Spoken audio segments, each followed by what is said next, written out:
We need more of these.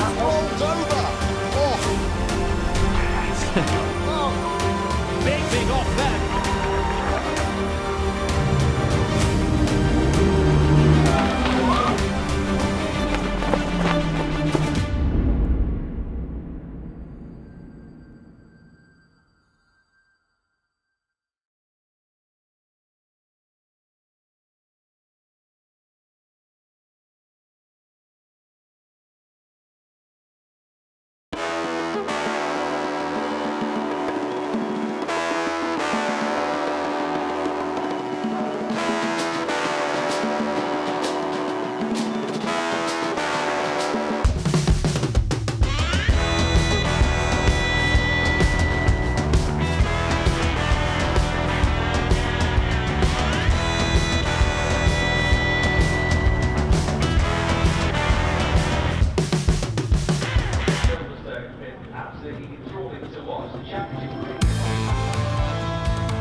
I think the mental preparation probably starts days before the event. You know, you're thinking about it before you go to bed. You're thinking about the weekend as you're out on your morning jog, and then as I'm driving down from Scotland, it's all I do is just think about how I'm going to attack the weekend, and yeah, it never really stops.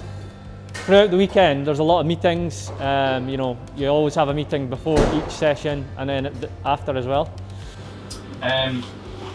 Straight out of the box, I feel the car actually felt in a pretty good window. I felt, compared to last night, the initial turn was stronger, and actually traction was better.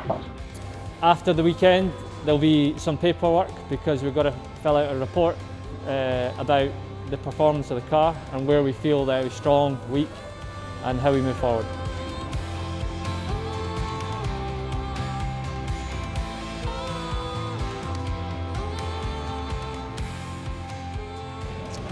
Friday before a race weekend for me is going through everything with my data engineer, my race engineer, just making sure everything's sorted for the weekend, tyre strategy, towing strategy, you know, all the bits and bobs that lead up to a Saturday really. And for me, I eat, sleep and breathe racing, so for me I'm constantly thinking about touring cars. I'm constantly thinking about how we can go quicker. I'm constantly thinking about how I can go quicker, how we can get the car quicker, how I can extract the most out of people.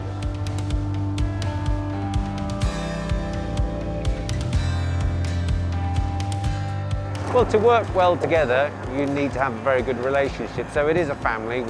We get on very well. At Thruxton, for example, once I'd had some food, I went back to the motorhome and grabbed all my guys a drink, just, you know, keep them going, because they're working really hard to make everything go as fast as possible. So it is a family. You all have to get on. If you don't, it's not going to work. You won't go fast. Silverstone, it's a wonderful place. I'm a BRDC member, so I feel close to this. It is quite different though, being the F1 track that it is with all the runoff. It has a very different look, and you notice it as you're trying to push through turn one. You know the consequences of pushing too hard are far slimmer than they might be, for example, at turn one at Alton Park, where you're going to put it in the wall. If you hit the wall here, you're unlucky. Doesn't mean you can't do it, you'll just be unlucky.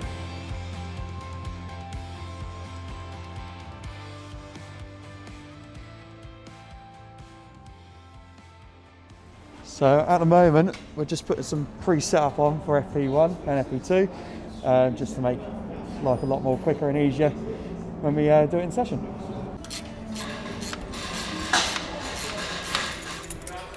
Yeah, I'm clear. We go there. So what we've done is we've done an adjustment on the front. We've now got to set it to what the engineer has asked us to, and basically make sure the car is ready for his requirement. If he wants to do any quicker in-session practices, then we can.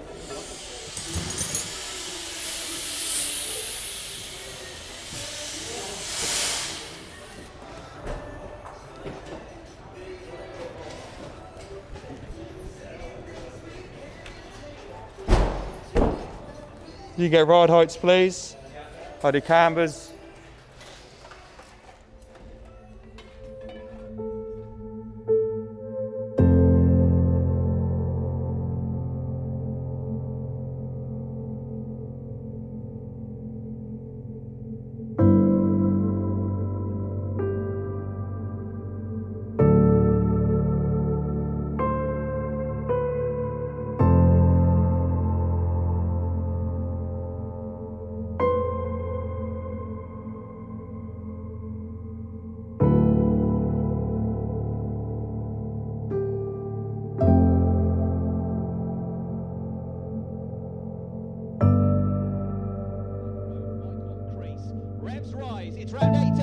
2020 Quick Fit British Touring Car Championship. We go racing once again here at Silverstone. Off the line well, and Jackson's through into the lead of the race.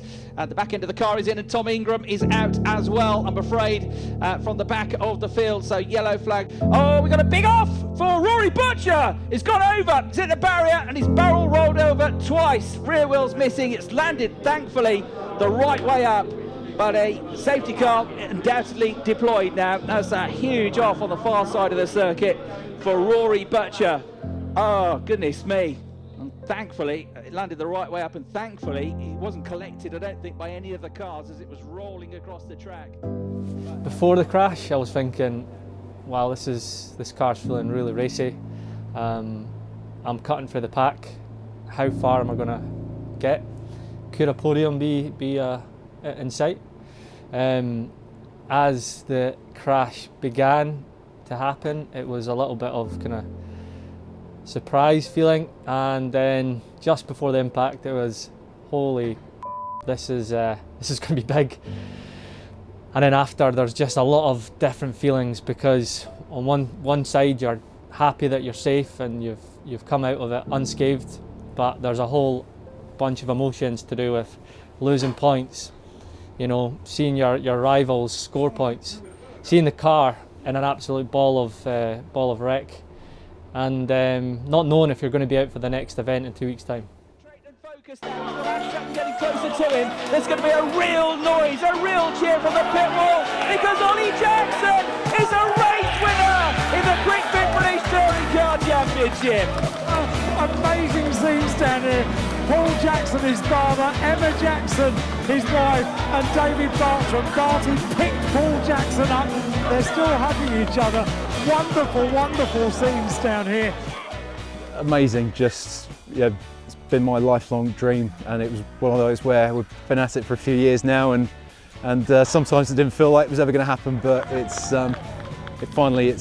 is come to me, and so the team have given me the car to do the job with, and to finally get the monkey off my back with it.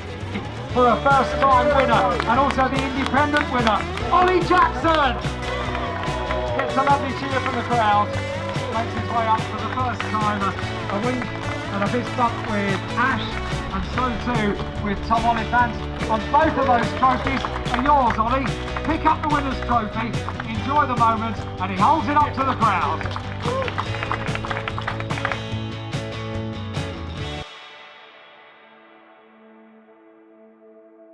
We struggled with the track surface, and we just couldn't quite get the tyres in the working window that we wanted to. We were trying used tyres, new tyres, you know, really old tyres on the rear, and we couldn't find the balance, you know. When we put the new tyre on, we actually went a little bit slower, which was strange. We had a little crease in the shell from the shunt of with Butcher and Neil. I was the first car coming into that once Butcher had kind of landed back in the middle of the track. So the main thing was that he was okay, but I slammed on the brakes and had a train of cars coming into the back of me. So a little bit unfortunate for me, but as we've seen with Rory's car, it could have been a lot worse.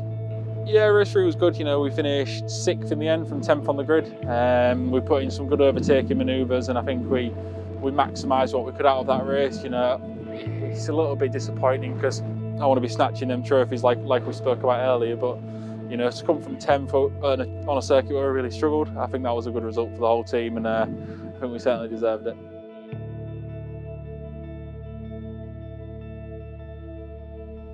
It was as simple as the engine gave up, really, which was not great because that's the second time it's happened to me this year. And I think I was coming through Luffield when I dropped a cylinder, which is exactly the same symptoms as we had at Donington when it went in race 1.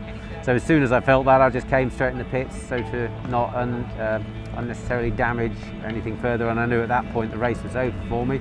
Well, I would have loved to have continued really and just seen the year out, but unfortunately COVID-19 has had many different effects for many people, and one of the problems we had is we needed to have hospitality available for sponsors, and so it was time to step away so that we can better prepare for next year. And I've got lots of existing partners and potential future partners who are very keen, but we just need that hospitality it is, after all, an important part of the championship, and it's not a decision we took lightly, but there's no point trying to bankrupt yourself to keep something going when it's not very sensible at all, is it? It is something we needed to think about very, very carefully, and it's where we find ourselves.